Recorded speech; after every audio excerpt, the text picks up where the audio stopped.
Good afternoon, everyone, and welcome to our next installment of Google Fridays. My name is Jamie Trujillo. I will be moderating today's webinar, our first Zoom webinar, and I am here with our presenter, the wonderful Cash Clifton. Good afternoon, Cash. Good afternoon. And I just want to really quickly remind everybody that while you're in this, if you could just remain muted while we go through the presentation. If you have any questions or comments, please feel free to use the chat. I will be moderating the chat while Cash does his presentation, and there will be time to unmute yourself at the end to ask questions. So with that, I will turn it over to Cash. Okay, good morning to everybody. And I'm excited to be trying this webinar on Zoom for the first time. I actually have a split screen set up here, so I can see the chat over on one of my screens while I am working with you guys on the other screen. If you are missing a split screen layout at home, all I did was connect my laptop to a flat screen television. So if you have a flat screen television that was made within like the last 10 years or so, you should be able to connect with an HDMI port and have a split screen layout. So that could be really helpful as far as technology tips. So we're going to look at Google Forms today. Now, Tina was originally scheduled to present, but she unfortunately was not able to. So you can see on my screen here, I am at google.com, and you need to be sure that you're signed in to your Google account. So if you're not, come up here to the upper right-hand corner, click on that, and add a Google account to sign in. Now, there's a couple of different ways that you can navigate around Google. You can use either the little navigation menu right here. So drop this down, and I notice Forms doesn't come up quickly in my menu, so it's down here. So this is an adaptive menu, so yours may not look like mine. So I can go in here and search and click on Forms to go to it, or you can always go directly to things in Google. So it's the name of the app .google.com. So I could either click on Forms right here, or I could go to forms.google.com directly. Okay, and so here I come into Google Forms, and be aware this is a mobile friendly, I guess this would be a software since it's on the web. This is mobile friendly, but there's not a Google Forms app that I'm aware of. So if you do want to use this on your cell phone, I suggest downloading the Google Chrome browser if you don't have that already, and then go forms.google.com on your browser rather than looking for a Google Forms app in the Play Store. So I can start out here with one of their templates if I would like, and notice there's lots and lots of templates. So I can actually click here and I can expand to general templates. So it initially took me to NM-DELT templates. We don't have any uploaded, but here are some of the general templates. And I'm just gonna go with something blank. So I'm just gonna do a plain old blank form, and notice all the forms that I've already created are grouped down here. So I'm gonna do a blank form. And so this is where I land. So as with everything else you do in Google, this is automatically saving to your Google Drive. Now this will work with just a regular Gmail. I recommend that you use your NM-DELT email. That's got an additional layer of security, and that's gonna have additional features that you're not gonna have with a regular Gmail, because that is considered G Suite for Education, which is more robust than what you'll get with just your plain old Gmail. So I come in here to my form, and notice it defaults to untitled form. So I'm going to click up here and I'm going to choose a name for this. And so this is what the file is going to be named in your drive. So when I name a file, I try to think about what kind of words would I be looking for if I'm searching for this later. I don't have the most organized drive in the world. I hope you do. But if you don't, it can be really helpful to just name things based on how you think you'll search. So I'm going to say, this is a demonstration form for Google Fridays, and I'm going to put the date 4/17/2020, and then now that is the name of the form saved in my Google Drive. So lots of stuff I can do in here. If this is a form that I think I'm going to use a lot, I'm going to want to star this. So star is like your favorites folder in Google Drive. So let me open a new tab here. So if you go to drive.google.com, you're going to have this starred category over here. So I click starred, and these are going to be where some of my favorite things are. So if I star this, then now that is going to appear here. See, there it is, demonstration form in my starred folder. And I don't really want to leave that starred because this is just for demonstrations. I can come over here and I can do a little bit of customization within the form. I'm not really feeling that purple. That looks kind of, I don't know, cherry red-ish for the logos, not quite though. And so I'm gonna go with that. But I'm not really digging this pink color in the background here, so I'm gonna make that more of a gray form. I can also adjust my font style down here, and I really suggest that you leave the font style basic. I know it looks kind of pretty to do the cursive and that kind of thing, but if you have students who are using a screen reader, that could be a real issue for students who have disabilities. So I recommend leaving really everything basic. We can also choose an image if we want to fancy this up a little bit. So you can upload things here. So like if I had a file that I wanted to use, I could upload that here. Or themes, I can just choose some open stock images. Oh, what's a good one? I like the books. That seems appropriate for a bunch of teachers. And I'm going to insert it. And see, now I have this nice little header up here. So one thing you can do is you can create something in like Adobe Photoshop or Microsoft Paint, something like that, and you can have something really customized up there depending on how fancy you want to get with this. And now notice there's not a save button in here. So if you've spent most of your life in Microsoft, as I have, I've been very trained to save. Well, there's not a save button. It's just automatically saving everything. Here is if I want to preview the form, and I really don't want to preview the form yet because I haven't really done anything to it. And then your settings are going to be up here. So there's a few different things I can do. I can collect email addresses if I want. Now, if you do that, what you're doing is you're restricting people so that people can only respond with an NM-DELT account. So be kind of careful if you're doing that. But if I click that on and people have an NM-DELT account, it's automatically going to record who's responding. So that can be useful. And if I click that, then I can just automatically send a response receipt. So that's if you want the participant to get something to prove that they filled out the form. It just says, hey, you filled out this form. And then notice down here, I can restrict, this is where I can restrict people in and out of the NM-DELT domain. So I'm going to click that off because I don't want this restricted to the NM-DELT domain, and I also don't want to get people's email addresses. So I'm going to ask you guys to fill this out at the end of our webinar today. I could also limit to one response, and that can be useful if you don't want people doing multiple responses.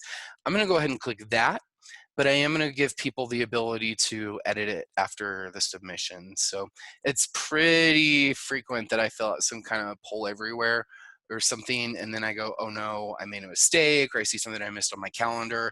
This would give me, as the participant, the ability to go back in and edit that mistake. So I like to have that on. And then this would be see the summary chart and text responses. So this is if you want your students to be able to see what one another respond. I'm going to go ahead and click that on because again, I'm going to be giving you a chance to actually fill out this form at the end of this presentation. So I click on presentation here.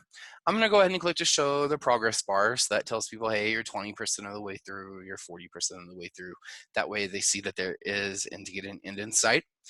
You can shuffle the question order if you want. I'm not going to do that here, but especially if you're using Google Forms to create a quiz or a test, that could be really useful to shuffle the question response and then show link to submit another response that is not even an option for me. And then this down here, this is the confirmation message that people will receive. So this is where I might say, thank you for filling out this form. So after somebody clicks submit on the form you created, this is what you want them to see. And then this is where I could make it a quiz if I want. So this is where I can turn on locked mode. And I'll let you read about that right there. So you would need a managed Chromebook for that. I don't know how many people that's gonna I don't know how many people that's going to apply to here, but if you do have managed Chromebooks at your school, that could be a pretty good security issue. Here's automatically grade, or if I want to manually grade this, I could do that. So Here is if I want people to be able to see what they missed, I can turn that on or off. I can also assign point values. Sometimes we don't like to do point values in adult ed. And I'm going to go ahead and not make this a quiz, but if you do want to make this a quiz or a test, that would be how you do that. And now notice this menu actually does have the save button. So I'm going to go ahead and save. So again, we named the file up here. I showed you how to start and drive if you want. Here was the theme. Here's the preview. And here are your settings. And now this is where I can send the quiz. So again, I'm clicking on send right here. So here I can send via email.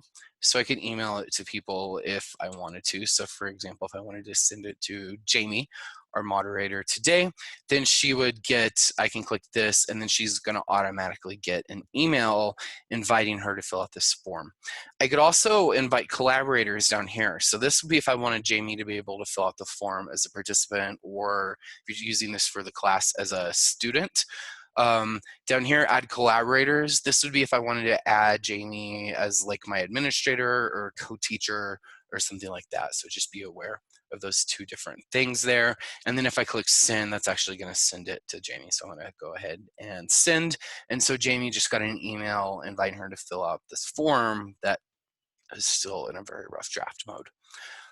You can also fill it out by link. So notice I click, so again, let me back up. So I go to send again, and then I click on the link right here. Notice you can shorten the URL. So see how that's long and it goes, well, it actually keeps going on for a while off screen. Oops, there went my clipboard. I'm going to click here and shorten the URL, and so that's much more manageable. So if I wanted to integrate that into a Google Classroom, that would be one way I can integrate that into a Google Classroom. Or you could send that link directly out to students. So you could send that through Google Hangouts and IM. You could email it to them.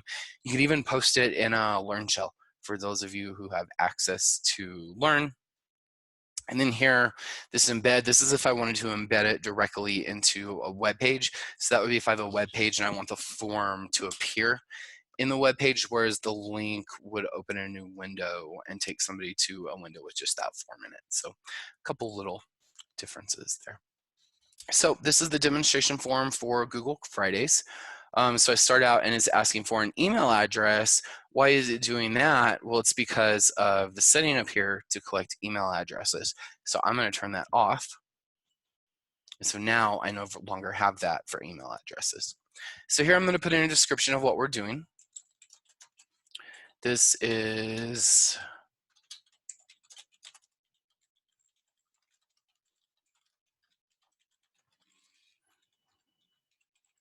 so there's just a little description of what I want in the form here. Now I'm going to come down here and I'm going to choose a question. So I could add a picture here if I wanted to. So if you want to get fancy and have diagrams or something like that, you could upload that here. You could search, you could do a Google image search. So maybe I'm going to search for open resource pictures. They're suggesting open source pictures. So I'm going to look for open source pictures, and there's some things that I could choose from. So lots of things that I could choose from within there if I wanted a question with this picture. So now this drop-down menu here, this is where we can change what kind of answer the person is putting. So if I wanted to do, say, check boxes, I might say, I don't know, pick your 2 favorite cartoon characters. And then I can add the options. So I don't know, maybe Bugs Bunny. So it's Warner Brothers. Let's see, Disney. We'll go Disney. So there's Mickey Mouse. One from my childhood, Captain Planet. And then the obvious correct answer, which is Homer Simpson.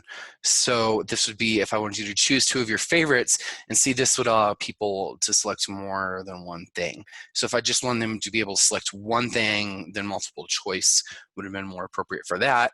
And those certainly aren't the only 4 cartoon characters in the world. So I'm going to add a space here for somebody to say other and choose something other than those 4 characters. Now, Do I want to require this question? I'm going to go ahead and make this required. So that's going to lock this question down so that people aren't able to submit this form unless they answer this question. So that makes it required. If I said, you know what, I don't want this question after all, I would click on trash here. And then duplicate would be if I wanted to make a question just like this. Maybe I got all my formatting right and I just want to change the possible answers. So there are some different options there. And then notice down here this little menu. So when you see those three little dots, usually that's telling you that that's a menu that you can expand in Google. So I expand on that. So I can say show description, show response validation, or I can shuffle option order. So let's see description. That would be if I wanted a little description up there. I'm going to turn that off. Response validation. This would be select at least one. So I'm going to say select at least two. And so if you don't select at least two, then the custom text error is going to say, be sure to read carefully. You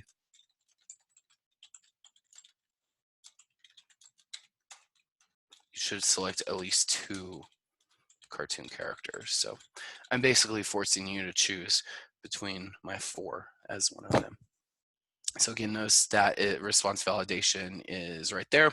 And then here I could shuffle the option order. So that would be if I don't want these to be in the exact same order for every single student. Now notice when I mouse over Bugs Bunny here, I could also insert an image so I could have a picture of Bugs Bunny. So let's see, so I'm gonna do a Google image search for Bugs Bunny. Oh goodness, so many to choose from. And be careful of copyright. I'm not doing a good job of that if I choose this image, so I'm not going to insert that, but just be where I could insert that image. I'd want to be sure it's open source though, and I'm not just stealing something. So, and then to keep going, I could add a question over here. So I could add another question below it here. I could import questions. So that would be if I already built a form and I just want to import questions from there, that would be an option there. I could add a title and a description. I could add an image to my form. I could even add a video to my form, or I could add a new section. So that's effectively going to be adding like a new page. So what I'm going to do is I'm going to add another section. So this is going to be my second section. And this is going to be, I don't know, favorite TV shows. So this is section 2. So notice I have that new section down here. Now notice that once I added that new section, down here came up this after section 1, continue to the next section. And this is where I can really customize my form. So this is where I can say based on what the student answers, I could go one direction or another. If you've ever done the Plato on Demand training through NM Delta, I built that through Google Forms. And what it does is if you get the correct answer, it says, great, your answer was correct, here's why. And if you don't get the answer correct, it goes to a different page, a different section, excuse me, and says, this is not the correct answer, please try again. So just be aware you can do lots and lots of stuff on that. So I'm gonna say, go to section 2, which would be the favorite TV show after section 1, or I could have it go back to section 1. Could also have the person submit the form right after that. I don't know why you would want to do that though. So down here on section 2, I'm going to come down here and I'm going to add another question. So up here, I wrote this in a way where you have to choose at least one of these TV characters. Down here, I want to add this so in a way that it's going to be a lot more open-ended. So here we're going to have a short answer. And I'm going to say, what is your favorite TV show? Please, actually, I'll say only one, please. So it's going to be a short answer. I could also give a long answer there in the paragraph if I wanted to give more space, but I'm going to ask people to keep that kind of short. And again, I'm going to make this a required question so that people cannot submit the form without doing that. And here again, I could have a description or a response validation. And then I'm going to add another question here. Now notice I'm adding a question, not a section. So it effectively keeps it all within the second section here. So effectively this part is all going to be contained within page 2. So let's see, there's lots and lots of things here. I could do a linear scale. So I'm going to do a linear scale from 1 to 10, and I'm going to say, how much do you like working remotely? And I need to be sure and define that right. So I'm going to say 1 is I despise working remotely, and 10 is going to be I love working remotely. And then of course people can choose anything in between. And then once again, we're going to go ahead and make that required. So I've effectively built a very, very basic form here into sections. Do we have any questions based on what I've built so far? We don't have any questions in the chat just yet, but everybody, if you do have some questions, please feel free to put them in the chat. Okay, fantastic. So I've done the basics of building a form. So now I need to be able to share the form with my students, or in this case, I want to share it with you guys, the participants. So remember, there's a few different ways I can do that. So go back up here to send. So I go up to send. So remember, I could send it by email. So if I knew the email addresses of all the participants, I could do that. I could send it by a link. So again, I want to shorten the URL. So I'm going to go ahead and I'm going to copy that URL. Now, if I was doing this in a class, I would want to go and I would want to share this in my Google Classroom personally. So remember, there's a lot of different ways you can do this. So I'm going to go to classroom.google.com. So remember, there's always 2 ways to navigate Google. So it's the name of the app.google.com. And I'm going to create a new class. So I come up here to the plus. I create a class, and I'm going to call this demonstration for Google Fridays for 17/20/20. And notice how I've been putting the date on everything in Google in terms of topics. That's one way I organize my Google Drive, is because I know I'm pretty good about having a general idea of when I did things. And so like, I don't know, in August, if I'm thinking back to this webinar, I'll probably have on my calendar that I did it on April 17th. So then in my Google Drive, I can just search for April 17th. So that's just my personal preference. And so I'm going to go ahead and create a class for our demonstration here.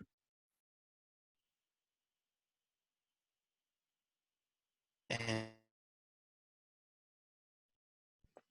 there we go. If we had to wait much longer, you were about to hear me sing a song.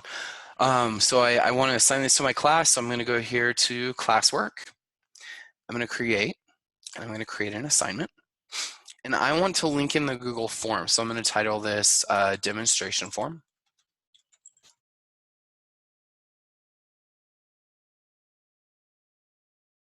Instructions. So I could go into my Google Drive and look for the form, and it defaults here. So I could go in and I could click on it and insert it that way. Or I also could go in and add the link. So if you remember the link that I copied over here, I could also now go into Classroom and paste the link there and add the link. And that's kind of silly because I uploaded the form twice, but that shows you there are 2 different ways to do that. And then now I can assign this to, so here I could assign this to all students. If I had actual students in this class, I could uncheck people if I only wanted a few people taking this quiz. Here I can adjust my points. I'm going to go ahead and call this ungraded. I'm not going to leave a due date because I don't want to lock people out of it, but I could